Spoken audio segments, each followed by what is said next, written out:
Hey, what's up, everybody? Good morning. It is Saturday morning, Multifamily Unplugged, and I hope you have your coffee today.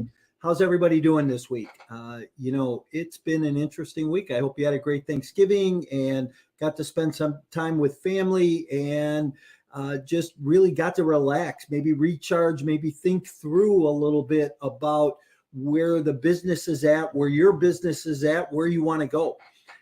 I always talk about intentions, right? And how are we being intentional about our day, about our activities, about our work weeks? Hopefully, when we get to take some time, I know I did. I took some time off over the Thanksgiving holiday and just really kind of reflected on where I'm at for the year, where I want to end up, and what I need to do yet to get there. Talk about planning for next year and what goals are you going to be setting. So how are you being intentional? One thing I could encourage you to be intentional about is reach out. I'll send you a copy of my 2023 goal setting and planning guide. Great download to spur on some thoughts about, positive thinking, mindset. We're in a business and an industry that mindset is so important. And we're going to get into a little bit of that today with our guest.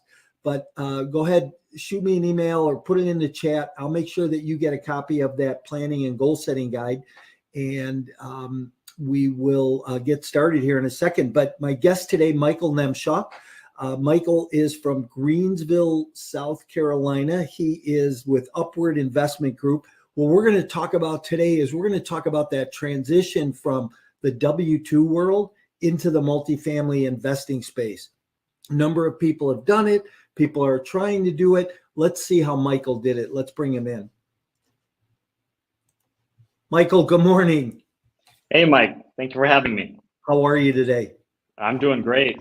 Good. We had a little challenge getting connected here this morning, but technology, you have to love it. That's right. Yeah. Hey, Michael, one question I always ask my guests when I start my show is, in one word, what best describes you personally and professionally? The word I'd use would be driven. And I think that kind of encompasses everything that I stand by and do daily. What do you think has made you driven? Well, I would say it would be partially the growing up and the family that I have, the environment that I was in. But then ultimately it's what dreams and aspirations I have. And in order to get there, you have to be driven. You can't just be sitting idly or waiting for things to happen. So go out there and make it happen. You got to be a driven individual to do so. Yeah. Well, I always say work ethic is such a critical component in what we do. I don't think any of us can sit back and just kind of hope or wait for things to happen, but we really have to go make things happen. Yeah, absolutely. I agree wholeheartedly. Yeah. How was your Thanksgiving?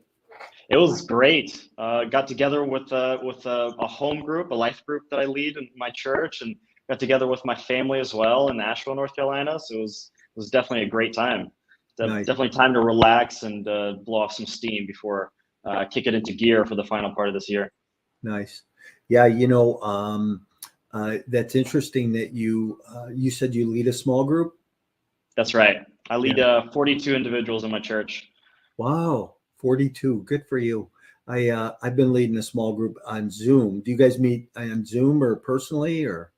Yeah, we meet at each other's homes if it's available and the space is available, or we go to a park or something. But we meet once a week in person. Okay. Wow, that's awesome. Yeah, we're still meeting on Zoom, which has been convenient because we have, I have about 15, 16 guys that show up regularly every week, probably about 40 on a list.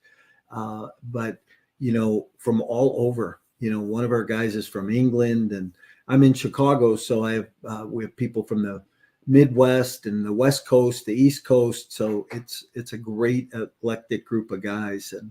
And it's definitely a lot of fun, inspiring, and ends the week well on Friday morning and starts the weekend great. So that's right. Zoom definitely helps with that. Yeah, for sure.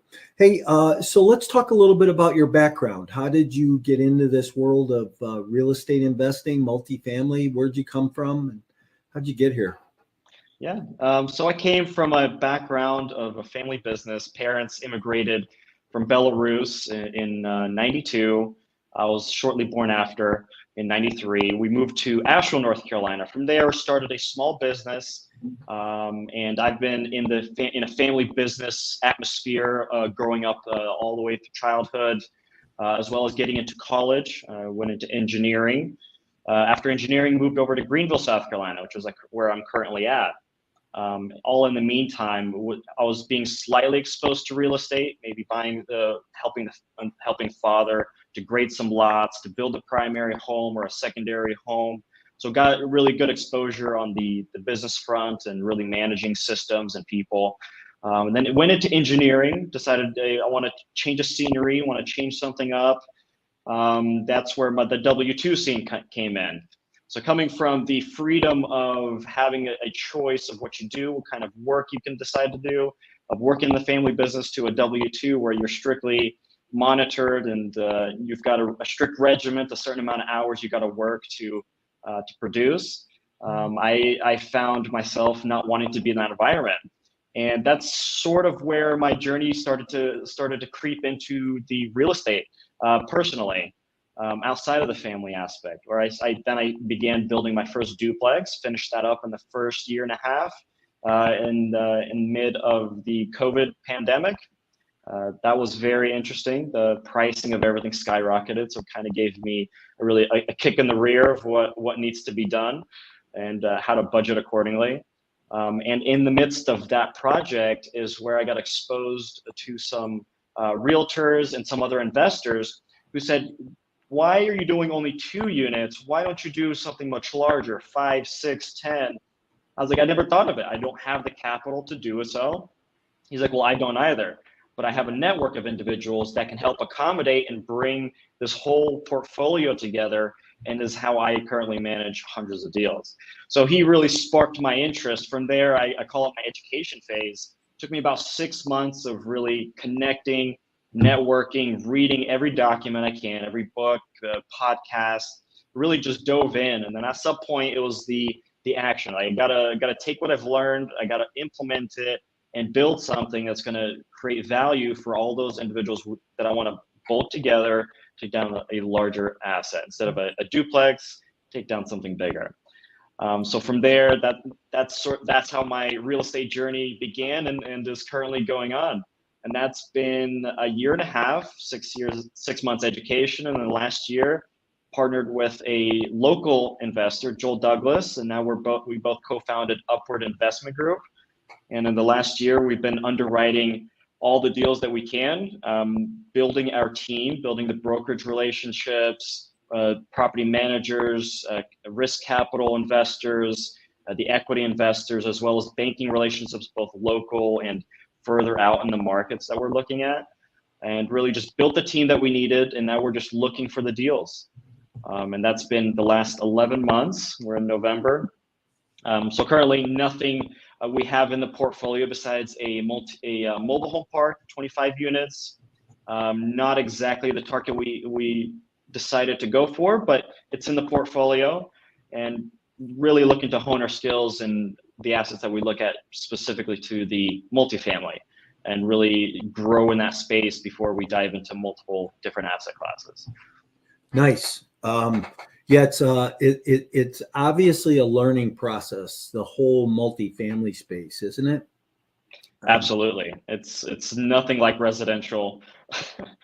There's a few things that come and coincide, but much larger. So what do you think through that education piece and learning what you've learned in the last year and a half, or that first 6 months of education, really, what was something that really jumped out at you that maybe you didn't see coming or thought, wow, this is interesting? Mm-hmm. It's something a little bit more intangible. I think limiting beliefs was probably the biggest thing that I realized in that education phase. So because my parents immigrated, they didn't have really good English, so I would have to do the translations as I was growing up. And I wasn't exposed to all the different types of ways in America you can create wealth, right? So they're in trucking, and I figured that's the way you got to go. That was ingrained into the family, as well as, or you go find someone and you get employed. That was it. That was my whole scope of understanding of how to build it. But the biggest revelation was that limited belief, like you can do much greater things with a larger group of people and just have a smaller percentage with the same yield, right? So that's how I'd answer that one. Interesting. Hey, you know, the thing I was going to make a comment on, your parents immigrated from Belarus? Correct. Yeah. Isn't that where Gary Vee's from? Gary V. Or Good his, one. I forget which country he's from, but he's an Eastern European as well. that's why that kind of jumped off the page at me when you said that, because I'm a huge Gary Vee fan. I love listening to his content, because he really makes my mind think, kind of spin differently. So yeah, and I always thought that he said his parents were from Belarus. How do you, so you made a comment about markets. What markets do you like today? And how do you vet those markets? What makes you like a market better than another? Yeah, good question. So how I'd answer the second part of that is initially we did a large shotgun shot approach, right? We're going to go do the states, the whole Southeast, which is a list of 8 or 9. And we're like, okay, we're going to go underwrite all those deals. We're going to find the broker for that specific deal, a new property manager, insurance quotes, all the like. Well, that gets overwhelming, especially if you're just starting off. Your ability to know each of those individuals for all the markets that you're going to be underwriting just doesn't make sense. So I sat down for a week or two, created some points, some data points that I could narrow down the markets strategically. And what I came up with was population. I needed some metro, maybe a primary or secondary market, but even tertiary if the population was there. Made sure that median household income was above the nation's average. Looked at proximity to my current location. So I wanted to be close enough to where I can jump into the car, I can be there before lunch, and look at the deal for whatever reason it was, right? So I gave myself a 4-hour driving distance, and that created a list of approximately 20 markets that I really liked. And the 4-hour drive really narrowed that down to 9, but what I prefer today is the Charleston area. I like the Spartanburg, Greenville, Anderson area. Those 3, I like to group them together so they're so small. And Charlotte and the Greensboro markets and all their surrounding MSAs. Okay, great. And what specific fundamentals do you look at in those markets that help you determine whether or not they make sense or not? Well, I look at the previous, if it's, so in this current environment, is it overheated, right? Do we see plummeting rents, or do we see plummeting prices of all kinds? And then so I don't really exclude those markets, but what I do is it creates caution and just create bid prices and LOIs where I account for a recession type of market. Okay, interesting.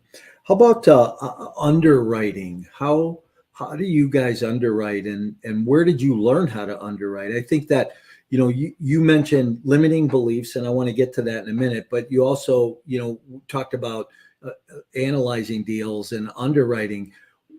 How do you underwrite? How did you learn how to underwrite? Because I think that that's one of the most critical things that a multifamily investor can do today is understand the fundamentals. No matter what part in a syndication you're going to play, underwriting is critically important. Yeah, good question. So I started my journey by buying a tool called the SDA from Michael Blanc. Watched a few of his videos. That was in the education phase. How do I understand what value the apartment building is worth based on its rental income and its expense sheet, right? The T12s. So I started doing that, but then it was another one of those things. Like I'm not quite certain of my skill. It's my first time doing it, and if I'm putting a bid on a multi-million-dollar property, did I do it right? Am I overbidding, underbidding? Am I breaking relationships? So I decided to get a mentor. So I found Charles Seaman offered a weekend free underwriting session, and I would join those every Saturday, just dedicate some time to doing it. While in the meantime, I'd also find some deals that I'd underwrite in parallel just to sort of figure it out. So through practice and submitting LOIs and getting feedback from brokers and doing this underwriting session, I then came to realize I just need more focus. So I went into his education program and did his mentorship, still currently doing it, to really dive into the numbers and to prove my hypotheses, my understanding of the markets, to validate or invalidate my assumptions. Furthermore, I'd also ask the property managers to overlook my underwriting, make sure that my expense assumptions and my income assumption matches reality, right? So at the end of the day, a lot of the data points really come from a T12, which it's fact-based, as well as the expenses side, where you can pretty well predict what it's going to be based on the size of the property and how long the property manager has been really managing like assets, right? So something close to the same size. And I really get factual data from those 2 points. And then as far as the debt side and the equity side goes, we've created a structure where what we will offer the investors for the equity, and the debt side, we started getting some sheets, or not the bid sheets. Now I'm forgetting what they're, rate sheets. We get the rate sheets and plug those data points in. So at the end of the day, how I got into underwriting, it was just repetitive process, being driven, dedicated to doing the same thing over and over again until you've honed it in, you come close to what other people are bidding, more experienced operators, just to gauge where I'm falling, right? And then there's also a market aspect to it, right? When you're doing underwriting, you also got to account for what's your exit going to look like. And I found that in underwriting, your predicted rents and what your exit cap rate's going to be really affect the majority of your deals, right? If whatever plan you like to go into, and those are really, what do you predict the markets are going to do in the next 3, 5, 7 years? And that's close to a gut feeling. But if you can look at previous market cycles, if you can assume that a lot of real estate prices have dropped 15%, you can say that you're almost at the bottom of historical lows as far as real estate's gone. Then there's the argument. Anyways, right, we can go into how we decide what the markets are going to do another time. But that's how the underwriting journey started and where I'm at today. And once you do it long enough, you'll get brokers asking you, hey, can you quickly underwrite this? I want to know where most groups will stand. Maybe it's not even on market, right? But it's a relationship building exercise as well. So it's a repetitive process, and that's how I got into and honing in my skills in underwriting. Yeah. And then engineering has definitely helped with it as well. I mean, really numerical based processes really help understanding how the finances work. Yeah, I was going to ask that, how much an engineering background plays into understanding the fundamentals or the numbers. Not as much as I would have thought it would. So engineering really helps in understanding the mathematics behind it. The economics, you sort of have to figure it out yourself if you don't have that sort of background, or at least find somebody who's competent enough to really give you an educated information on that subject. But then my background, mechatronics engineering, is also computer sciences. So I bought the original tool, but I've also modified it to really build the tool that UIG needs to be both in presentation as well as competitive in its underwriting. So engineering, not so much. So with everybody knows we've had a shift in the market. Things are different. Interest rates are higher. Inflation's higher. What things are you looking at differently today in your underwriting that 3 months ago you were looking at differently? Are you ready to skyrocket your investment portfolio and leave a legacy? Are you tired of inconsistent returns received in the stock market? Then it's time you take a look at alternative investment options like a passive investment in multifamily real estate. No tenants, trash, or toilets, just a solid return on an annual investment, including quarterly returns along the way. These lower risk and secure assets are also a great hedge against inflation. If you want to hear more about these types of opportunities, email me directly to schedule a 15-minute consultation to see if you qualify. You can email me at mike@mycoreintentions.com. Interesting. So I was going through that this morning with the broker, and I was like, I'm not going to offer a bid where I would have a few months ago on a pro forma basis. So then it would be, here's the returns I would expect in 3 to 5, and I'll bid on something about year 2 is what I'll offer you the price on the value of the asset.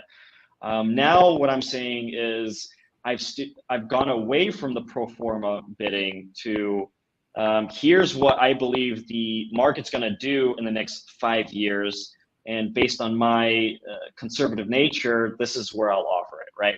And I'm still competitive in that sense as well. Does that make sense? Yeah, interesting. So you just brought up a great question, right? What do you think the market's going to do? And I love asking people this. What do you think the market's going to do in the next 5 years?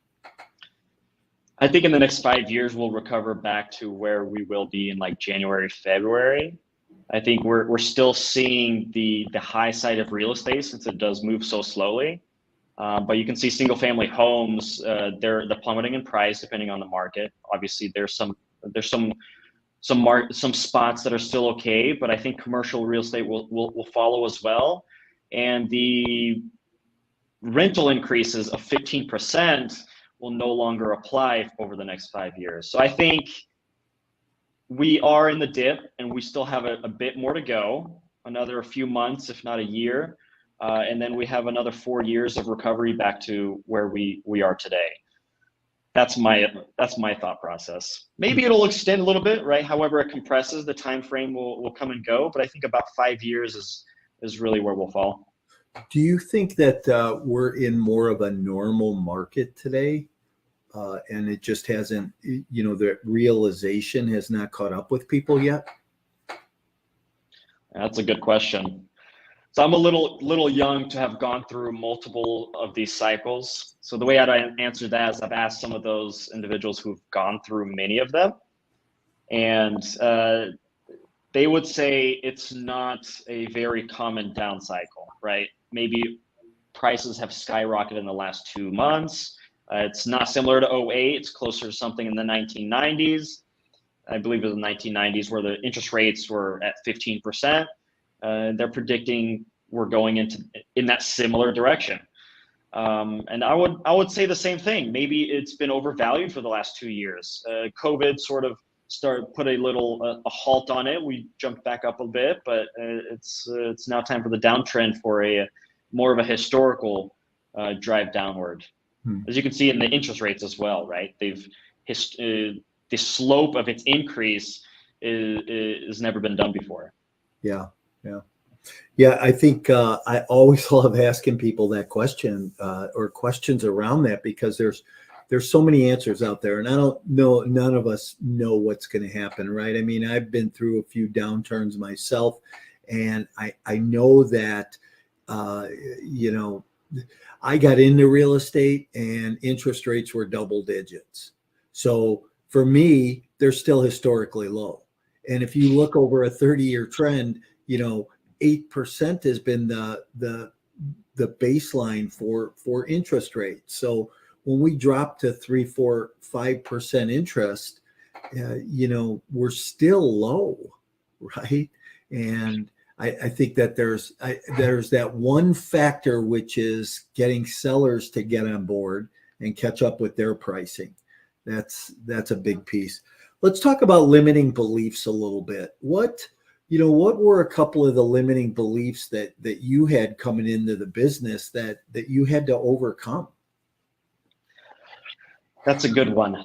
I would answer that by saying, finding an individual who shares the same vision as me, that was more easier than I had expected, right? Once you dive in, you start having these kind of conversations, you'd find that a lot of individuals have the same interest, same motivations, same ideas.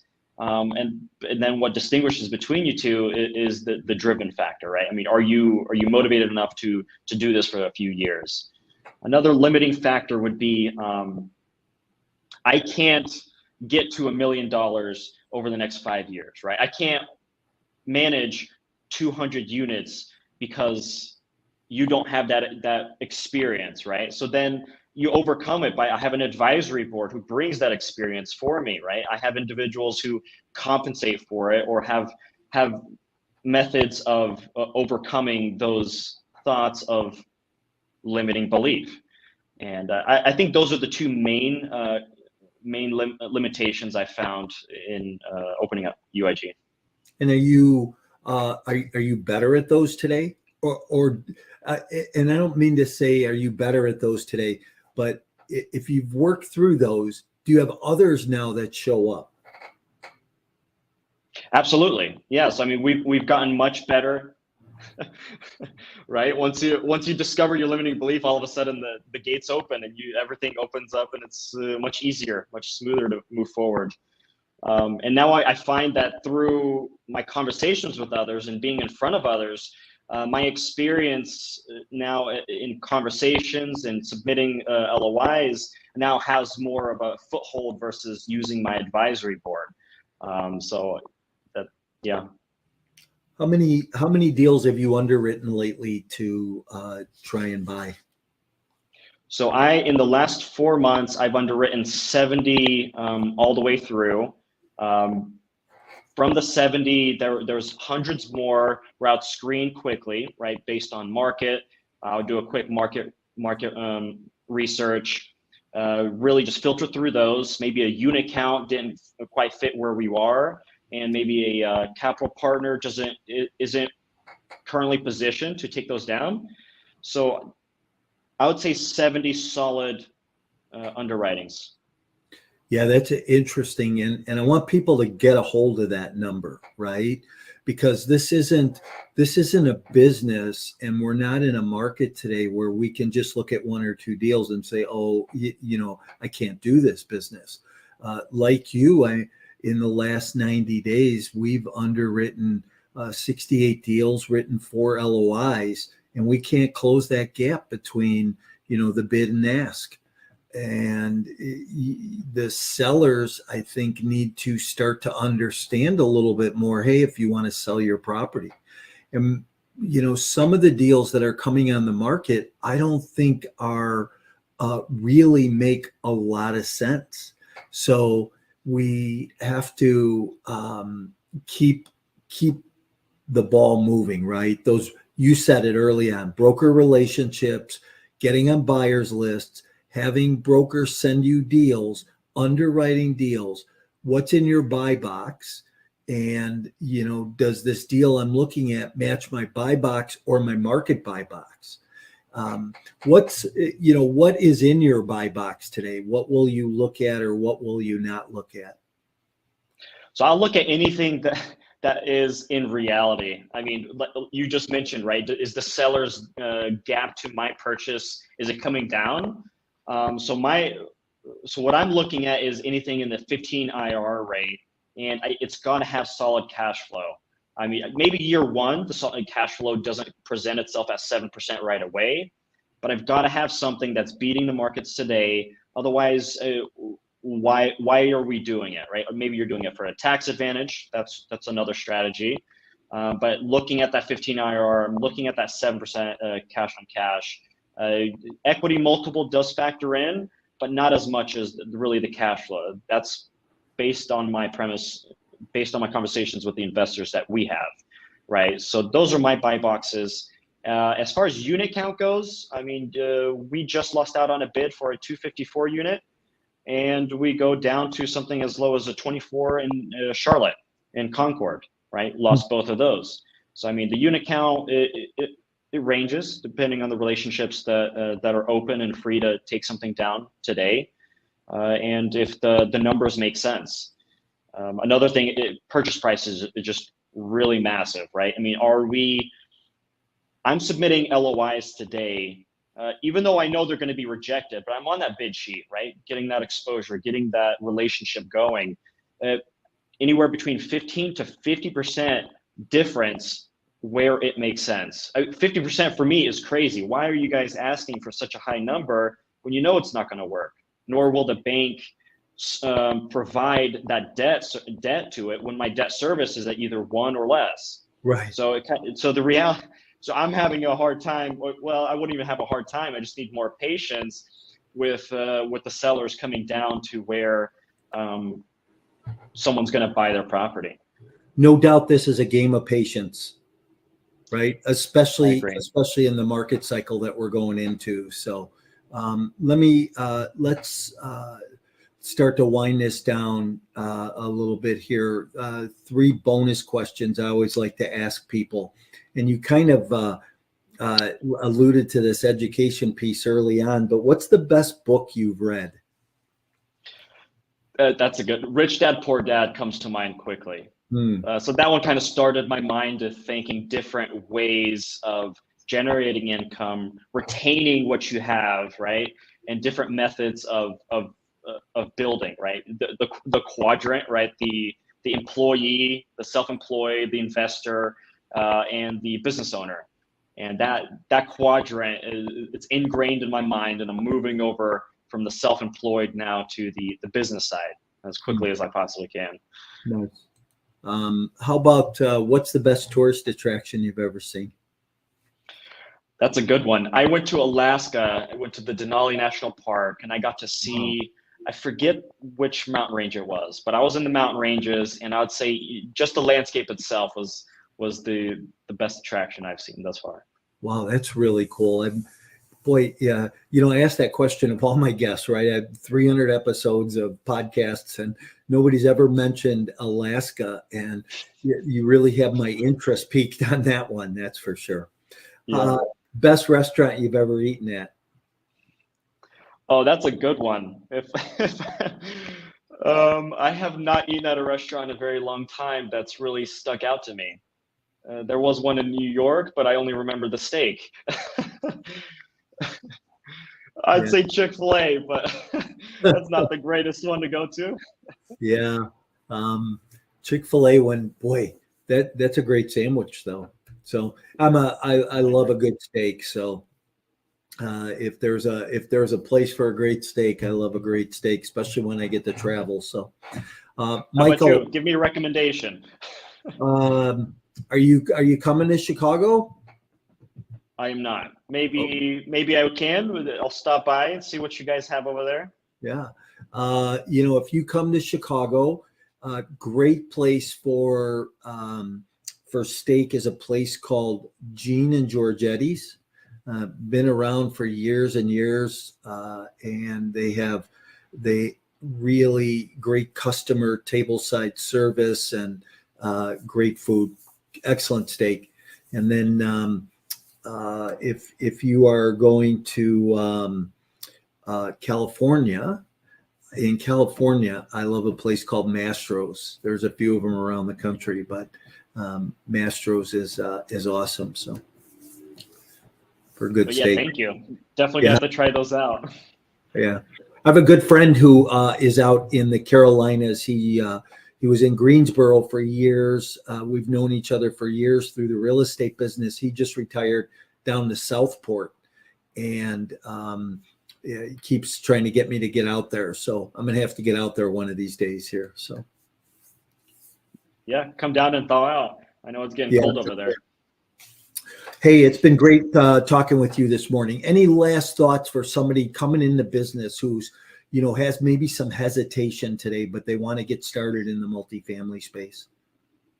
Yeah, I mean, I go back to what describes me. It's like you got to be driven. It's not going to happen overnight. Your team is not going to build itself, and you got to piece things together and just grind it out. All great things require multiple repetitions. It's always the boring things that succeed.